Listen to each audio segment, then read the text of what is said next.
ದಿನಾಂಕ ಡಿಸೆಂಬರ್ 18, 2019 ಪರಮ ಪೂಜ್ಯ ಶ್ರೀ ಸಿದ್ದೇಶ್ವರ ಮಹಾಸ್ವಾಮಿಗಳ ಒಂದು ಆಶೀರ್ವಾದದಿಂದ ಈ ಸಂಸ್ಥೆ ಪ್ರಾರಂಭಗೊಳಿತು. 2019ರಲ್ಲಿ 3 ತಿಂಗಳ ಅವಧಿ, ಆ ವರ್ಷದ ಆರ್ಥಿಕ ವರ್ಷದ ಅವಧಿ 3 ತಿಂಗಳೊಳಗೆ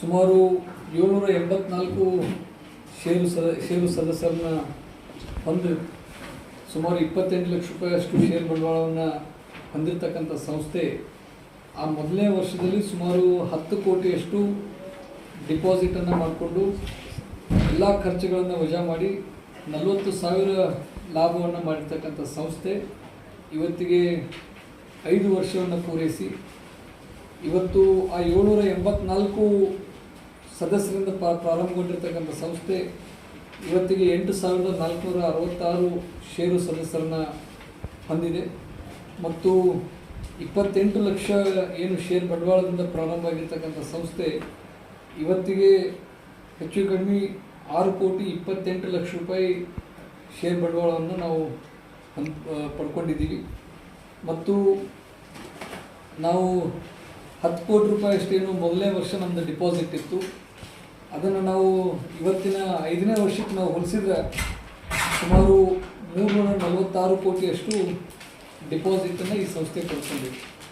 ಅಂದರೆ ಕೇವಲ 4-5 ವರ್ಷದಲ್ಲಿ ಭಾಳಷ್ಟು ವೇಗವಾಗಿ ದೊಡ್ಡ ಪ್ರಮಾಣದಲ್ಲಿ ಈ ಸಂಸ್ಥೆ ಬೆಳೆಯಲಿಕ್ಕೆ ಕಾರಣ ಸಂಸ್ಥೆಯ ಮೇಲೆ ಅಪಾರವಾದಂಥ ನಂಬಿಕೆ ವಿಶ್ವಾಸವನ್ನು ಏನು ಜನ ಇಟ್ಕೊಂಡಿದ್ದಾರೆ, ಆ ಕಾರಣದಿಂದ ಈ ಸಂಸ್ಥೆ ಇಷ್ಟು ದೊಡ್ಡ ಪ್ರಮಾಣದಲ್ಲಿ ಬೆಳೀಲಿಕ್ಕೆ ಸಾಧ್ಯ ಆಯಿತು.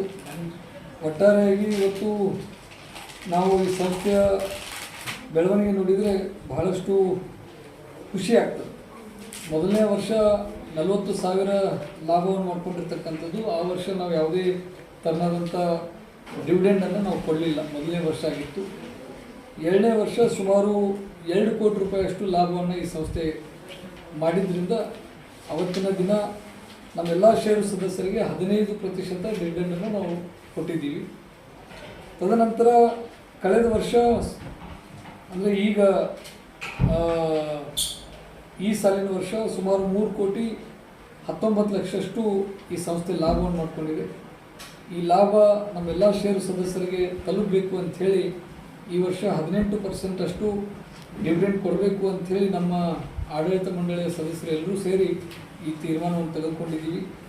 ಹೀಗಾಗಿ ಈ ಸಂಸ್ಥೆ ಈಗ 5 ಸ್ಥಳಗಳಲ್ಲಿ ನಿರ್ವಹಣೆಯನ್ನು ಮಾಡ್ತಾಯಿದೆ. ಹೆಡ್ ಆಫೀಸ್ ಜಮಖಂಡಿಯಲ್ಲಿದೆ, ಆಮೇಲೆ ಬನ್ನಟ್ಟಿಯಲ್ಲಿ ಒಂದು ಬ್ರಾಂಚ್ ಮಾಡ್ಕೊಂಡಿದ್ದೀವಿ, ಮುಧೋಳಲ್ಲಿ ಒಂದು ಬ್ರಾಂಚ್ ಮಾಡ್ಕೊಂಡಿದ್ದೀವಿ, ನಮ್ಮ ಜಮಖಂಡಿ ಸಕ್ಕರೆ ಕಾರ್ಖಾನೆ ಆವರಣದಲ್ಲಿ ಒಂದು ಬ್ರಾಂಚ್ ಮಾಡಿದ್ದೀವಿ, ತದನಂತರ ಸಾವಳಿಯಲ್ಲಿ ಕೂಡ ಒಂದು ಬ್ರಾಂಚ್ ಮಾಡಿದ್ದೀವಿ. ಮುಂದಿನ ದಿನಮಾನಗಳಲ್ಲಿ ಈ ಬ್ರಾಂಚ್ಗಳ ಸಂಖ್ಯೆಯನ್ನು ಇನ್ನಷ್ಟು ಹೆಚ್ಚು ಮಾಡಬೇಕು ಅಂಥೇಳಿ ಒಂದು 10 ಬ್ರಾಂಚ್ಗಳ ಪರ್ಮಿಷನ್ ತೊಗೋಬೇಕು ಅಂಥೇಳಿ ನಾಳೆ ನಡೀತಕ್ಕಂಥ ಜನರಲ್ ಬಾಡಿ ಮೀಟಿಂಗಲ್ಲಿ ನಾವು ಅನುಮತಿ ಪಡ್ಕೊಳ್ಬೇಕು ಅಂಥೇಳಿ ಒಂದು ವಿಚಾರವನ್ನು ಇಟ್ಕೊಂಡಿದ್ದೀವಿ. ಸೊ ಈ ರೀತಿ ಈ ಸಂಸ್ಥೆ ಸಾಕಷ್ಟು ಬೆಳೀತಾ ಇದೆ. ಈ ಸಂಸ್ಥೆಗೆ ಸಹಕಾರ ನೀಡಿರ್ತಕ್ಕಂಥ ಎಲ್ಲರಿಗೂ ನಾನು ಸಂಸ್ಥೆಯ ಪರವಾಗಿ ಮತ್ತು ವೈಯಕ್ತಿಕವಾಗಿ ನಾನು ಧನ್ಯವಾದಗಳನ್ನು ಹೇಳಲಿಕ್ಕೆ ಬಯಸ್ತೀನಿ. ಮುಂದಿನ ದಿನಮಾನಗಳಲ್ಲಿ ಕೂಡ ಈ ಸಂಸ್ಥೆಗೆ ತಮ್ಮ ಸಹಾಯ ಸಹಕಾರ ಮತ್ತು ಮಾರ್ಗದರ್ಶನ ಯಾವತ್ತೂ ನಮ್ಮ ಸಂಸ್ಥೆ ಮೇಲೆ ಇರಲಿ ಅಂಥೇಳಿ ಇಡೀ ನಮ್ಮ ಆಡಳಿತ ಮಂಡಳಿಯ ಪರವಾಗಿ ನಾನು ಸಾರ್ವಜನಿಕರಲ್ಲಿ ಕೇಳ್ಕೊಳ್ಳಿಕ್ಕೆ ಬಯಸ್ತೀನಿ. ಡಿಪಾಸಿಟ್ ಡಿವಿಡೆಂಡ್ ಡಿವಿಡೆಂಡ್ ಈ ವರ್ಷದ ಡಿವಿಡೆಂಡ್ ನಾವು ಹೆಚ್ಚು ಕಡಿಮೆ 18% ನಾವು ಕೊಟ್ಟಿದ್ದೀವಿ. ಬಹುಶಃ ಬಹಳ ಕಡಿಮೆ ಸಂಸ್ಥೆಗಳು ಅಂದರೆ ಇಷ್ಟು ಕಡಿಮೆ ಅವಧಿಯೊಳಗೆ ಇಷ್ಟು ಲಾಭ ಮಾಡಿಕೊಂಡು ಇಷ್ಟು ದೊಡ್ಡ ಪ್ರಮಾಣದಲ್ಲಿ ಡಿವಿಡೆಂಡ್ ಕೊಡುವಂಥ ಸಂಖ್ಯೆ ಭಾಳ ಕಡಿಮೆ ಅದಾವೆ. ಕೆಲವೊಂದಿಷ್ಟು ಸಂಸ್ಥೆಗಳು ನಮಗಿಂತ ಹೆಚ್ಚು ಕೊಟ್ಟಿರ್ಬೋದು, ಇಲ್ಲ ಅಂತ ಅನ್ನಂಗಿಲ್ಲ. ಬಟ್ ಅವು ಭಾಳ ವರ್ಷದಿಂದ ಕಾರ್ಯನಿರ್ವಹಣೆ ಮಾಡ್ಕೊಂಡು ಬಂದಿರತಕ್ಕಂಥ ಸಂಸ್ಥೆ. ಮುಂದಿನ ದಿನಮಾನಗಳಲ್ಲಿ ಈ ಸಂಸ್ಥೆ ಯಾವ ರೀತಿ ಬೆಳ್ಕೋತ ಹೋಗ್ತದೆ ಅದೇ ಪ್ರಮಾಣ ಆ ಲಾಭವನ್ನು ನಾವು ಷೇರು ಸದಸ್ಯರಿಗೆ ತಲುಪಿಸುವಂಥ ಕಾರ್ಯ ಪ್ರಾಮಾಣಿಕವಾಗಿ ಮಾಡ್ತೀವಿ.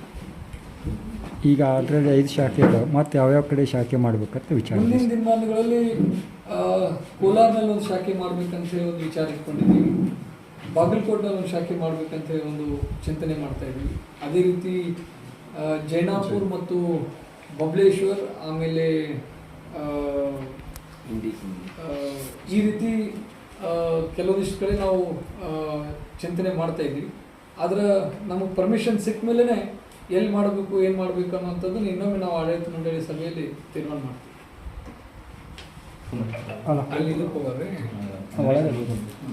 ಅಲ್ಲಿ ಮನೆ ಹೆಂಗ ಬಂದಿರಿ ಎತ್ತಾಳವ್ರ ಬೈಟ್ ಆಯ್ತು.